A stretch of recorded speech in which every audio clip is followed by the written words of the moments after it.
Is DJ Lagway the most overrated player in college football? It's a laughably horrible question, but it was still asked.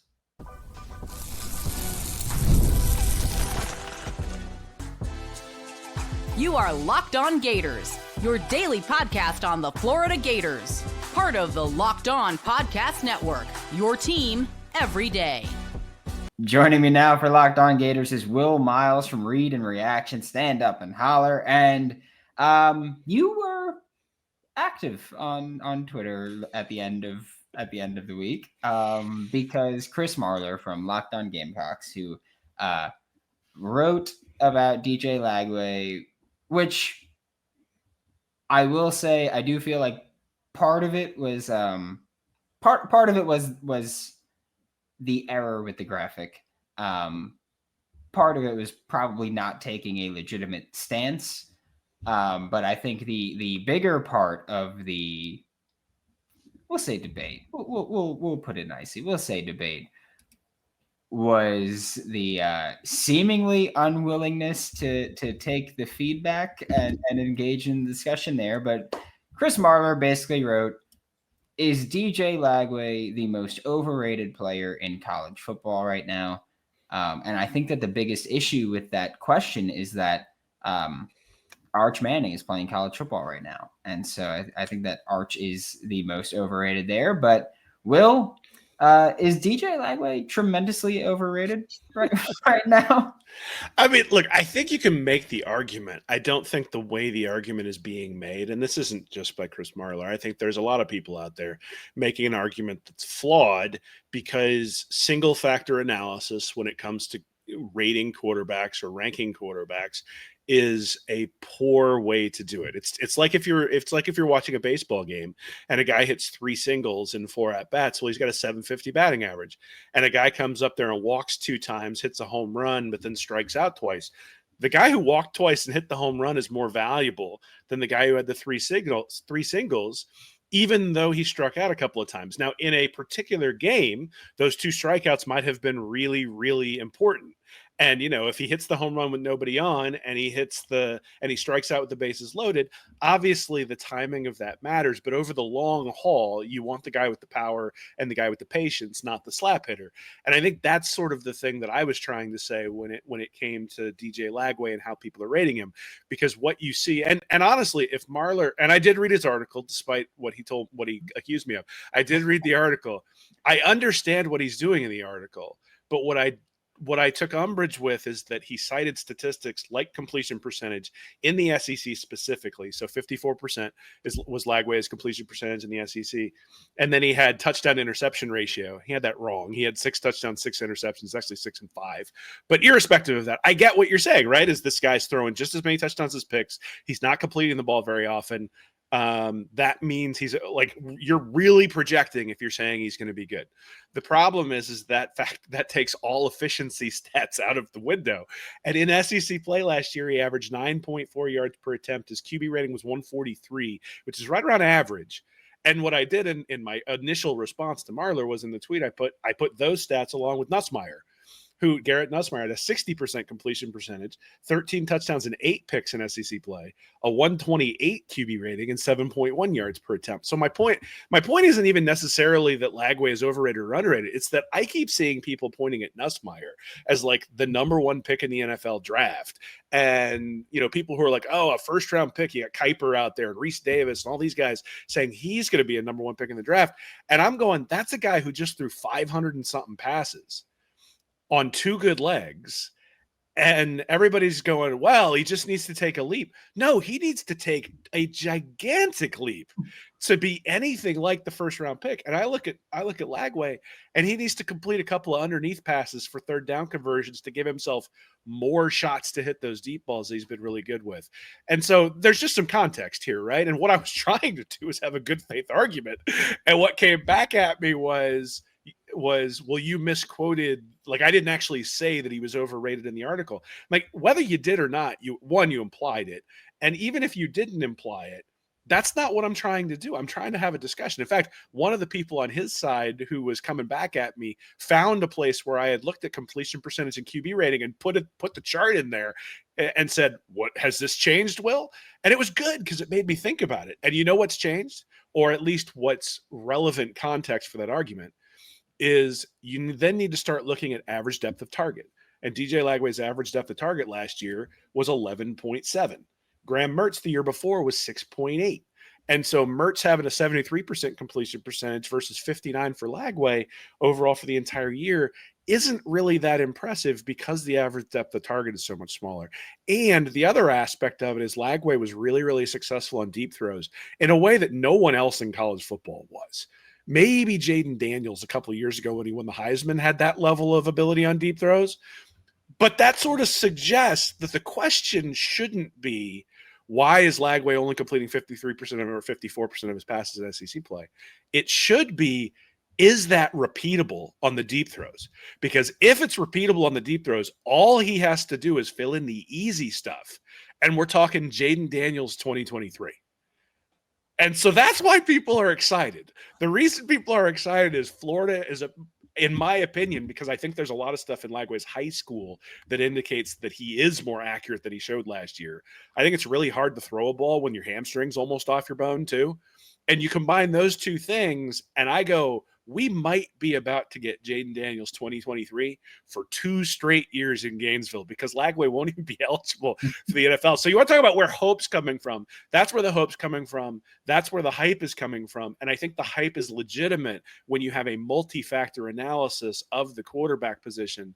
And that was the thing that I took. So again, thank you to the guy who responded, not in a very nice way, but responded with actual data, because it makes you think and it makes you better. And all of a sudden you go, like maybe my opinion is wrong. And then you look and go, no, it's not. There's real reasons. But now I'm looking into it a little bit more. So, I think hopefully football dialogue in 2024 and 2025 is better than it was back in 2005, right? I mean, back when Bill Belichick went for it on 4th down against the Colts and got absolutely crucified for it. And now it's just like a common occurrence that someone would go for it on 4th down at that time. That's sort of my hope. My hope is that eventually we'll start looking at quarterback play, not just as, does a guy have a huge rocket of an arm, but we'll look at it as saying, this guy does something uncommon compared to other people. 1, is it an outlier? And 2, if it's not an outlier, then that suggests that using especially just one traditional metric or 2 traditional metrics is not the right way to evaluate it. We've got to start looking at everything holistically and saying, yeah, there's some things that he needs to improve on, definitely. But are those things that are easy to improve on or hard to improve on? And even then, if he doesn't improve on it, where does he stand in the SEC? And I think that's the other part of it is I think Lagway was a top 3 quarterback in the conference last year in his limited time without any improvement. And so, for years now, we've been projecting, Florida needs the quarterback to do this, needs the offensive line to do this, needs the defensive line to do this. They have to take a leap in order for Florida to be successful. Now, look, if Florida's going to win the national championship and make the playoff, I think Lagway probably needs to take a pretty significant leap. Playoff, maybe not, but winning like the SEC, yeah, he's going to have to take a pretty significant leap. But this is the first time I looked at it and said, if he just plays like he did last year in the last 4 games, Florida's going to have a successful or a fun season to watch. Success may rely on other things, but they're going to have a fun season to watch. So, look, overrated, underrated, those are like, those are first take type things. Is this guy elite and that sort of stuff? I think the more important thing to me is how do we get better at figuring out where does the guy stand? And I had the exact same argument the other way last year with Mertz, where I was clamoring for Lagway real early on because Mertz's average depth of target was very, very low. And as long as that was going to be the case, Florida's offense was going to be incredibly limited. So, look, I think there's an opportunity for Florida to really take the top off this year. If Lagway is able to hold linebackers underneath, either with his legs or with an improved ability to throw the ball underneath, if he forces defenses to go single high, or if Billy Napier gets creative, add some air raid stuff. You actually said this on my podcast earlier, but add some air raid stuff, get away from the 11 and 12 personnel, send 5 guys downfield against drop 8, got one guy running free if you're doing that. And I think Lagway will be able to find him. So, look, irrespective of the argument, I'm excited. We're 6 Saturdays away now from the start of the season. Florida has a couple of cupcakes to start with, and then we're going to find out because September 13th on the road at LSU, man, it's going to be a good one.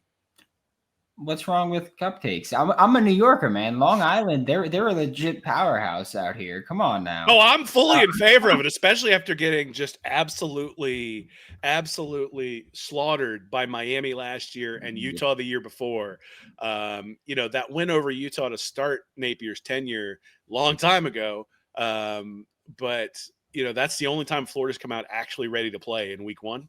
And one of the concerns, if they had LSU to start the season, or if they had one of these like kickoff classics against Clemson or something like that, my biggest concern coming into this year would be, do you just face plant on that one?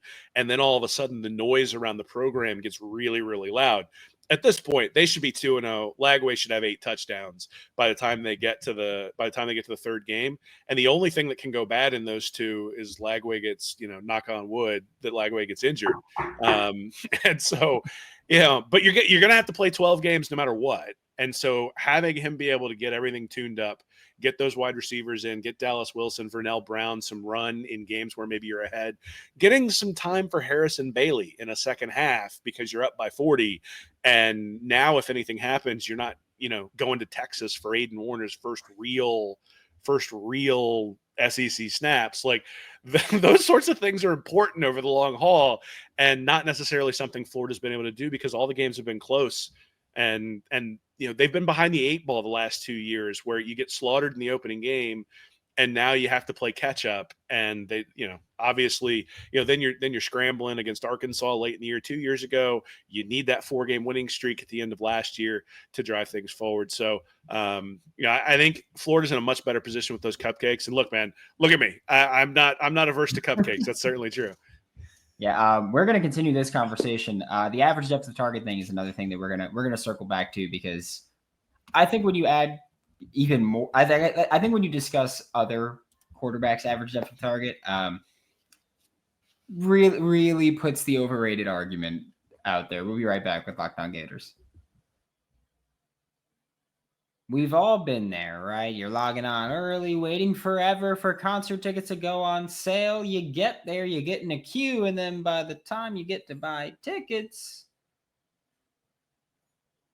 done, right? No good seats left. You don't want to sit in the nosebleeds. Really expensive. No. Live music should be all about making memories, not dealing with stress of ticket shopping.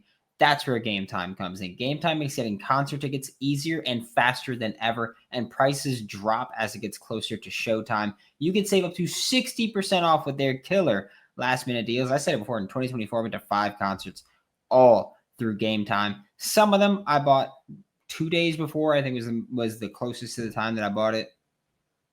Love doing it. Take the guesswork out of buying tickets with Game Time. Download the Game Time app, create an account, use code Locked On College for $20 off your first purchase. Terms apply. Again, create an account, redeem code Locked On College for $20 off. Download the Game Time app today. Last minute tickets, lowest price guaranteed. Welcome back to Locked On Gators. I'm Brandon Olsen. This is Will Miles from Read and Reaction. And Will, you mentioned the average depth of target last year, and so I just went through average depth of target on PFF, and I sorted it by qualifying passers, and there's something really interesting about it. DJ Lagway, of course, average depth of target on PFF is 11.8. It's in that 11.7, 11.8 range. They just use first place there, and second in the SEC. And Garrett Nussmeier all the way down at 9.5, which in his defense is going to have, when you're throwing 550 passes, it's not because you're throwing 550 deep balls. It's because you're going to be throwing a lot underneath as well. But what I couldn't see here is Arch Manning, who is not even qualified here. And Arch Manning, again, my stance is still just Arch Manning is being crowned the king of college football history, and he doesn't even qualify for these stats. But I do think that, you mentioned the average depth of target as a big selling point for, Lagway is going to have a lower completion percentage, but he's that home run hitter. He's not He's not the slap hitter. He's not like, you don't have Luis Arias out there. Like Graham Mertz can be Luis Arias, and that's fine. But that's not what DJ Lagway is here. But I did want to ask, because you mentioned, is it sustainable? Like can he replicate the deep pass success in 2025? And I would like to know, do you think he can replicate that deep pass success in 2025? Now that, because I know that, the argument is, well, there's film on him now. When there wasn't film, we knew he could throw the deep ball. So I don't think that really matters, because in high school film, he is slinging that thing for Willis. So I'm very interested to hear your take there on can that deep pass success be replicated? Yeah, so I mean, I think he will come back to the pack a little bit, just because 18 for 33 for 633 yards on ball to travel 20 plus yards downfield is pretty damn ridiculous. Like, to have a over 50% completion percentage on those sorts of balls and a less than 60% completion percentage overall is pretty impressive. Like, that's some splits there. But he's not going to come all the way back to the pack. So you mentioned Nussmeier earlier. So Lagway last year overall, in for the entire season, 19.2 yards per attempt on throws 20 plus yards downfield. Nussmeier was at 11.5. You go to SEC play though, and Lagway was at 23.3 yards per attempt on 20 plus yard throws downfield. Nussmeier came down slightly at 11. So Nussmeier was basically the same quarterback. As the quality of opponent went up, Lagway actually got better on those deep throws as the quality of the opponent went up. And I think there's a few things there. I think when he first came in, the prevailing wisdom of SEC defensive coordinators was, young quarterback, you have to pressure him, we're going to blitz. And he gets rid of the ball so quickly with such anticipation on those deep throws. The reason he's accurate is he's let the ball go before the guy has even beaten the corner. He just knows it's one-on-one, and he knows if he throws it toward the sideline, his receiver is going to have the ability to get it. And I guarantee you they're repping that over and over and over again in practice. Basically, they're throwing fade routes like you do down in the red zone, but they're doing it from their own 20-yard line and doing it a little bit further downfield, and he's able to hit that throw. And so I think a lot of that is replicable. I think the thing that impresses me the most about Lagway when it comes to the deep throws is oftentimes there's two things that come with that. One, you get picks because you do that. Usually it's because you're holding the ball for guys to get downfield. If you go back and look at Lagway's interceptions last year, they were either misreads where he screwed something up and you figure, okay, that's going to tighten up over time. There were a couple where his guys fell down, like he made the right read, but his guy fell down. There were a couple where it was like zone coverage and he panicked a little bit and then threw it into some spaces. And certainly in drop 8 coverage, he didn't take care of the ball very well. And that's something he's going to have to improve on. But the thing is, the ball is getting out of his hands so quickly. So the interception is the first thing. The second thing you usually give up when you start throwing deep is you give a bunch of sacks. And he doesn't get sacked. He doesn't kill drives. And so the stat I came up with, I call it yards above replacement. It's an efficiency stat that looks at a quarterback's running ability and a quarterback's passing ability. The reason I like that is because sack yardage gets incorporated into running. And so if a quarterback has a positive yards per attempt on the running side, it means he's giving more, it means it's more positive than negative. Lagway, even on one leg, had more rush yards than had a net positive rushing average. And so I think as his leg has healed in this offseason, he'll be able to accentuate that more. The sacks will actually come down. And if that's the case, even if you miss a couple of deep shots, the defense isn't going to be able to just sit there and cover 2 and say, or cover 4 and say, all right, beat us. We know you can't run us out of this. I think Florida, both because of the running back room, but also because of Lagway's health, is going to be able to dictate to the defense what they have to do. Whereas I think, especially towards the tail end of the Lagway tenure last year, the defenses sort of said, oh, this is the best way to protect us against the thing he's doing well. And he didn't really have a counter for it. You see this a lot with boxers, right? I mean, you have to develop a counter off of your main punch. And Lagway had his main punch last year, didn't have a counter. That's been the off-season program for Lagway, right? Is what is the counter going to be when the defense does this? And the other thing that I think people are overlooking is Trey Wilson, realistically, as like what he's going to be in the NFL and where his value comes, he's not somebody who is take the top off the defense. He's somebody who Kadarius Toney, underneath routes, get him on a linebacker, get him on a safety, put the guy in a washing machine, and on 3rd and 6, he's always going to be open. They didn't have that last year. And so, if you look at the tape of Lagway early in the year when he was doing when he was getting the every third drive, because our offensive staff is a bunch of morons, when he was getting that, he went to Wilson a lot. And so I think there's a connection there that those guys have that we'll see. I mean, obviously that's to translate, but I think so is he going to be able to replicate that success on deep balls? Nah, I think he'll come back to the pack. But I think there's a lot of areas where I say, hey, there's significant room for improvement in a way that significant room for improvement doesn't exist for other guys who are out there, like a Nussmeier or even, like a Lenora Sellers. Like you look at it, you say, good body of work, but where's that next step come from? And for Sellers and for Nussmeier and some of the other guys, I don't see that. I actually think if you were going to and Manning, to your point, most of his throws came against Louisiana Monroe and Mississippi State.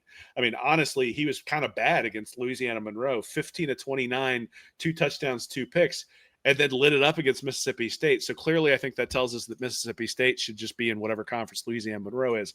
But anyway, there is significant room for improvement, even if he comes back to the pack. But because he gets rid of the ball so quickly, I'm not sure he's going to come that far back to the pack. And that's why there's all this hype and why all this hope around the program. It's not because of LJ McCray, 5-star recruit. That's great. But that's not why people are excited about the team. It's not because of Trey Wilson. It's not even because of Dallas Wilson. It's not because we've got an All-American center who decided to come back. It's because there's a true sophomore quarterback who has the potential to take a significant leap. That's why everybody's excited, and that's why it's good to be a Gator fan these days. Yeah, and one of the things too with DJ Lagway getting rid of the ball so quickly on passes that traveled 20+ yards downfield in the SEC, he was also the 4th quickest to get rid of it. And everybody that was quicker was, we'll say, less effective, unsurprisingly. But everybody else that was quicker was less effective with it. And I think that goes into it because I think we're in similar boats here where I think that it's going to come back down to earth just because, especially when you have the level of dominance deep downfield that DJ Lagway had as a freshman, like that's just, I don't think it's realistic to expect that to maintain there. The only thing that I will say there is, when did you see him make a bad read on a downfield throw? I can remember one. He threw a seam route against Kentucky after he had just torched them because Kentucky is a cover 3 team and refused to get out of it for the first 2.5 quarters of that game. And then they happened to do something a little bit different. He had a miscommunication with his receiver. His receiver went to the corner, and he was expecting him to go down the seam. He throws it down the seam, and it's intercepted. Other than that, I don't remember a time where he wasn't throwing it to a one-on-one matchup. So the question of Lagway's effectiveness downfield may actually not come down to Lagway's ability to put the throw in there. The question may come down to, are the receivers that Florida has. So J. Michael Sturdivant was somebody who excelled a few years ago at Cal, took a step back at UCLA, but he's a huge dude. And if you're talking about throwing fade routes to the corner, having a huge dude, having Plaxico Burress out there is useful, right? When you throw it down there. Dallas Wilson's kind of the same way, a big guy who can go get it on the outside. And then the question is, and this to me is the fundamental question, can you utilize Trey Wilson in a way I thought they were going to use him last year? They had him lined up at running back a little bit last year with 2 years ago with Montrell Johnson as a lead blocker. They had him back there and they ran him enough that you couldn't just take the linebacker off the field, which meant that all of a sudden you could get him on a linebacker. Like there's a bunch of stuff that they could do schematically if they're creative that'll just make it easy, assuming that Lagway makes the right read. And again, I think his sack avoidance at sometimes made his footwork bad. And because he was I see the one-on-one on the outside, the footwork was perfect and the ball was delivered perfectly. When it was, hey, I got to read and figure out where the hole in the zone is, the footwork would get a little spotty and the ball would be inaccurate. Well, what do you think the guy's been working on all offseason while his arm's been sore?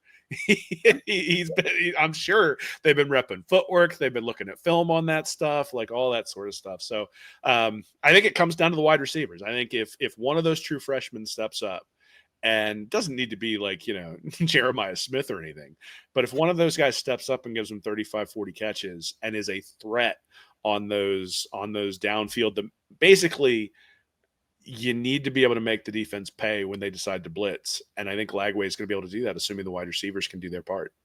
Yeah. And I will also say that you mentioned you got to develop a counterpunch.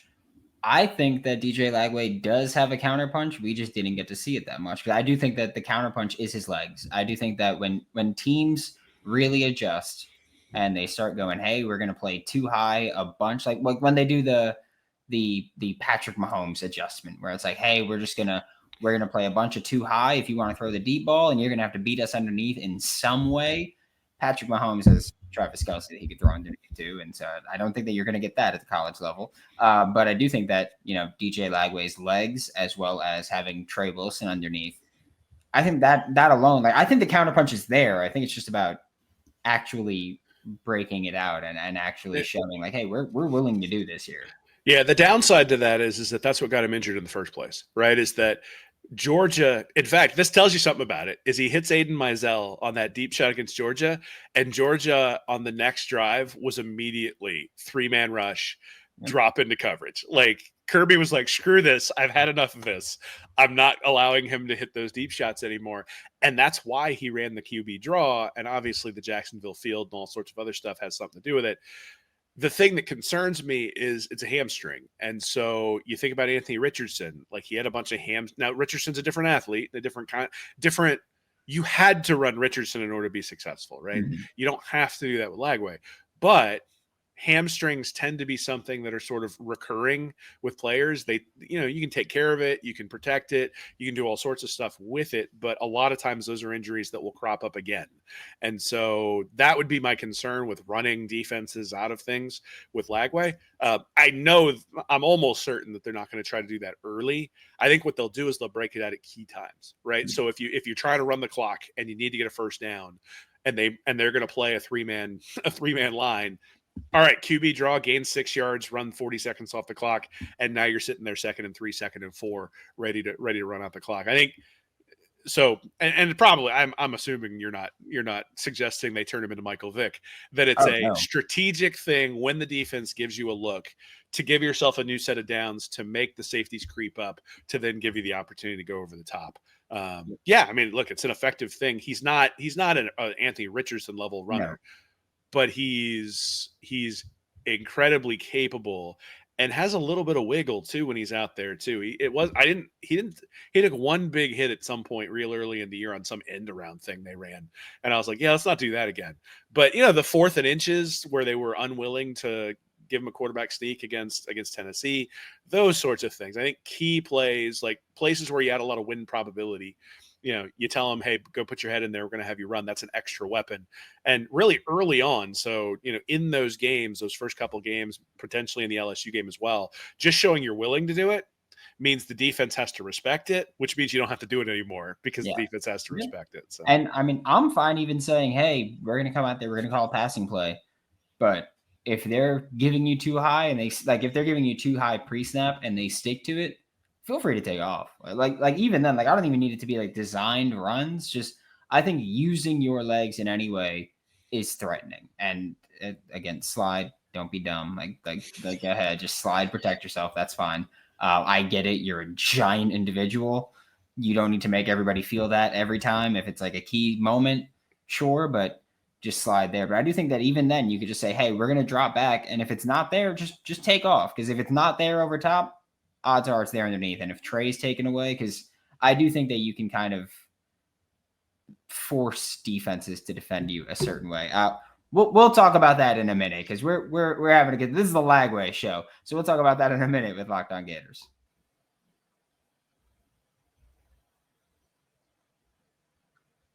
Thanks again for making Locked On Gators your first listen of the day. Every day we are available daily and free wherever you listen to podcasts and on YouTube. I am Brandon Olsen. This is Will Miles from Read and Reaction. And like I was just talking about with the DJ Lagway counterpunch there is having just the willingness to run the football with him, because you can say, hey, we're going to take the deep shots. And when you take away the deep shots, the first thing we're going to do is look for Trey Wilson underneath, or look for a running back underneath.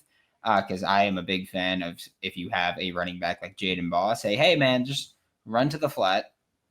I'll get you the football. If you're open, I'll get you the football. And I would love to see a cornerback willing to take you on one-on-one, because I think that's just hell there. And then, of course, if they take that away, then use your legs. But we've spoken a lot about DJ Lagway here. Overall for the season, what is your, they need to win this number of games, or they need to make the college football playoff, or they need to do this in order to say, hey, I'm comfortable with this team? Because last year, many people were calling for Billy Napier's job. And so what needs to happen this year, now that it's year 4, to kind of completely quell that? Including me. I was on that list of people. Oh, me too. And I don't think that it was wrong to call at that point, because at that point, after the A&M game and with Lagway being injured, coming into that Texas game, it was just like, does the team have enough? I get it. And certainly, so 9, you gotta go 9-3 at a minimum. And I think that's probably enough to make the playoff with the schedule. I think Florida's schedule sets up really well this year for a couple of reasons. One is that I think the biggest concern with Florida is depth, and depth doesn't play on the road, especially late in the year. And if you look at Florida's schedule, they have at LSU, at Miami versus Texas, and at A&M in that mid-September to mid-October timeframe. So the 3 hardest road games on their schedule are all up front. And if you look at a team like Ole Miss last year, 2 of their 3 losses came on the road, close games, one of them in the swamp at the end of the year. You look at Alabama, they go 9-3 and miss the playoff, and all 3 of their losses came on the road. So I think, to me, the only road game Florida has, I mean, at Kentucky, let's be honest, that's not a game they should lose. And then they have at Ole Miss on November 15th. But Ole Miss, there's a lot of question marks there too, with Jackson Dart going to your New York Giants, and then and then Austin Simmons maybe being the guy who takes over there. So yeah, 9-3 at a minimum. I think this is the year, if Billy Napier is going to make a playoff, that he can do it because of the defensive line and what they have coming back there, and hopefully the step they could take on the defense. Now, if Lagway shows out and becomes the next Jaden Daniels, then you're going to have people flocking to Florida next year in the transfer portal. So in terms of like this year, next year, I mean, it just has to be, they have to build, right? There has to be a build. And if you can't win 9 games with your chosen quarterback, your chosen defensive coordinator, you have yourself as the offensive coordinator along with, or at least as the play caller with Callaway. You've got your chosen special teams guy in Joe Houston now. You've got, full backing from Scott Strickland, clearly. Like, you've got everything in place that you have asked for over the tenure that's been there, and you've built in a very specific and methodical way, and the number of guys leaving in the transfer portal has been very minimal. So the things that you talked about in terms of continuity, in terms of having guys who want to be here, in terms of getting guys who buy in for the long term, like all that stuff is here, along with a returning offensive line. So this is the year, right? If Florida goes 8-5 this year, or if Florida goes, God forbid, 6-6 or 7-5, like if Florida's in that range, there's only one place to put the blame. And the blame ain't going to be on the quarterback. The blame isn't going to be on the defensive coordinator. The blame isn't going to be on the defensive line. The blame isn't going to be on the cornerbacks. The blame has to sit on and with Billy Napier.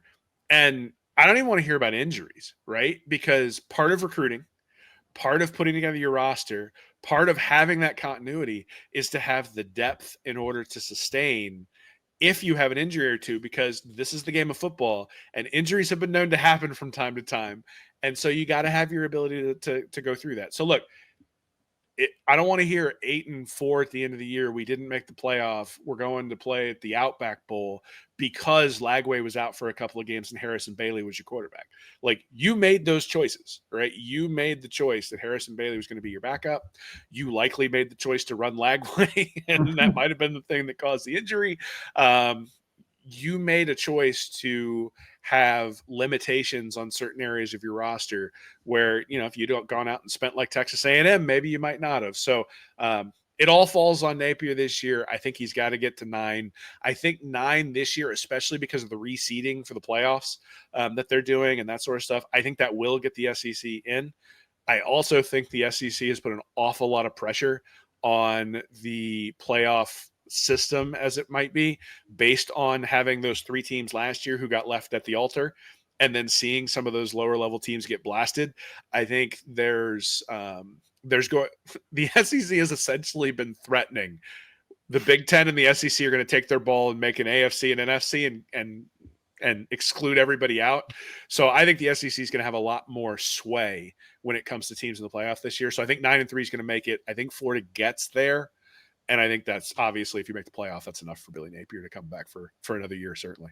Yeah, I especially think 9-3 gets you in because let's say that your 3 losses are the 3 most likely losses, which I'm using strictly based off of projected preseason rankings and all that. And it's like, all right, well then you would lose to Texas at home, you would lose to Georgia neutral site, and you would lose to LSU on the road. I can't think of a single team who would lose to 3, 4, and 6. Only one of those games being a home game. I can't think of a single reason to say, yeah, that team shouldn't be in the college football playoff, especially when you beat everybody else, including 21, 23, 24, 19. Like you beat ranked teams. I just can't see that being a playoff missing record at that point. And that's assuming that those are the 3 that you lose. And that you don't, win one of those games and lose at 23 Texas A&M. Well, the other thing is I think Miami, because they play in the almost competitive conference, will certainly be pretty good this year. Now, whether they're actually a good team or whether they just have a good record because they play in the ACC is a different question. I think you can even make that argument about Miami last year. But you've got a road game at Miami. If you go in and slaughter an ACC team that's considered top tier, and let's say Miami is sitting there right on the playoff bubble too, like you've got Florida State on your schedule. They won't be great, but they're, a traditional ACC powerhouse. You got to give props for scheduling. You take 2 teams from the ACC that are pretty big time programs and schedule them years ahead of time. And now you're basically taking the 2 top ACC teams, not absent Clemson, I suppose, and taking those guys off. I think it gives you a pretty good leg up on anybody who might be competing with you for those spots. I mean, if it comes down to Florida and Indiana, like you would figure Florida would get the spot. If it comes down to Florida and Wisconsin, like Florida's going to get the spot.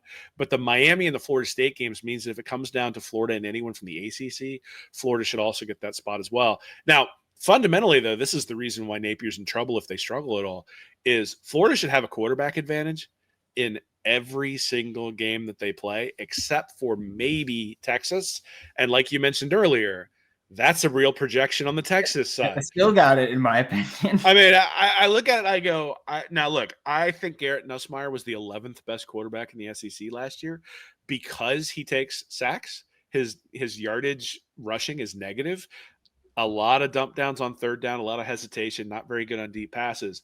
Then you've got Carson Beck at Miami. He was awful last year for Georgia, and now he's going to be surrounded by less talent. You've got Manning at Texas. Marcel Reed at A&M, pretty good. He was above average last year by my metrics. That's at A&M, and it's the second year for Elko, so that might be a real challenge for Florida. You've got Mississippi State. Let's be honest, it's Mississippi State. That's homecoming for Florida. So there's a reason that's homecoming. Then you got Georgia, Gunnar Stockton. You've got Kentucky, Zach Calzada, who wasn't any good at A&M, and now he's going to be starting at Kentucky. Or Auburn. Yeah, you got Ole Miss breaking in Austin Simmons. You've got Tennessee with Joey Aguiar or whatever flop they had behind Nico. And then you've got Florida State with Castellanos, a Boston College transfer. They're just and Blake Shapen is the that Mississippi got State benched and quarterback. then quit. Yeah. So tell me why Florida shouldn't go 10-2 when you just look at the quarterback matchups. It really comes down to defense, right? I mean, it comes down to, can they have an above average defense to a point where the quarterback advantage is a true game changer in every single game, as opposed to the quarterback being better than everybody else, making it be like 2020, where Kyle Trask had to throw the ball all around the yard just to keep Florida in all those games, right? But again, even if you go back to that one, that LSU game in the fog, like that's one where Trask struggled a little bit early on. The defense was terrible. It was one of those weird close ones where, you play that 100 times, Florida wins at 99 of them, but you drop that one late. Those are the kinds of things that worry me when it comes to Napier, because those aren't the things where he's been able to find the edges. And it's funny, when he first started the first Tennessee game with Anthony Richardson, where he went for it on all sorts of fourth downs and he was slinging the ball all over the place, and he got some and he missed some, but he added win probability to Florida's ledger because he was so ultra aggressive. He hasn't done that since. And last year against Tennessee, he doesn't go for 2 at the end. There have been a lot of circumstances. Last year against Tennessee, in Tennessee's end in the whole first half, like a lot of third and shorts and fourth and shorts, where just the play calling didn't indicate a confidence in the offensive line. And I think that's the place that I look at and say, if Florida's going to struggle or if Florida underperforms, that's why you put it on Napier, because it's going to be that lack of aggressiveness, that lack of desire to really add win probability to your side. And then, a close game is going to get you, like at some point along the way. And that's the thing they'll have to avoid. But again, I think because their hard road games are earlier, that means you've got full depth. And that means more for Florida than it does for other teams. I think other teams have a lot more depth, especially when you think about defensive line and corner. If Florida was missing 2 corners and Banks, like going into a game at LSU in October, I'd be like, ooh. But they should have everybody going for that game on September 13th. And so I think that's an advantage for the Gators. Yeah, they especially because hopefully everybody will get a nice hearty rest in the first 2 games of the season. Thank you so much, Will. Will, let everybody know where they can find your fantastic work covering the Florida Gators. Yeah, so we have a Florida Gators preseason magazine on sale right now, readandreaction.com/mag. That's readandreaction.com/mag. So it's just Florida specific. You pick up the Athlon or the Lindy's or the Phil Steele. Those are all really good, but it's a couple of pages. We're 70+ pages on Florida. There's a digital version and a hard copy. And all season long, we do previews for the games and recaps. Really try to get into the film and statistics analysis there. So you can find all that over at readandreaction.com. Yeah, and for those of you that are part of the Locked On Gators Insider program, whenever that magazine comes out, because that is a thing that I always send to them. I'm just like, hey, make sure you get it, make yourself smarter, because I do think that we need smarter fans. But thank you so much, Will, for taking the time. I am Brandon Olsen with Locked On Gators, and I'll see you all next time. Thanks again for making Locked On Gators your first listen of the day every day. We are available daily and free wherever you see the podcast and on YouTube. And we will be back at the absolute latest tomorrow. Don't expect news today, but if there is, we'll be here for it. But we will be back at the absolute latest tomorrow. I am Brandon Olsen. Find me on Twitter at WNS_Brandon. Find all my written work with New York Giants on SI, and I will see you all next time.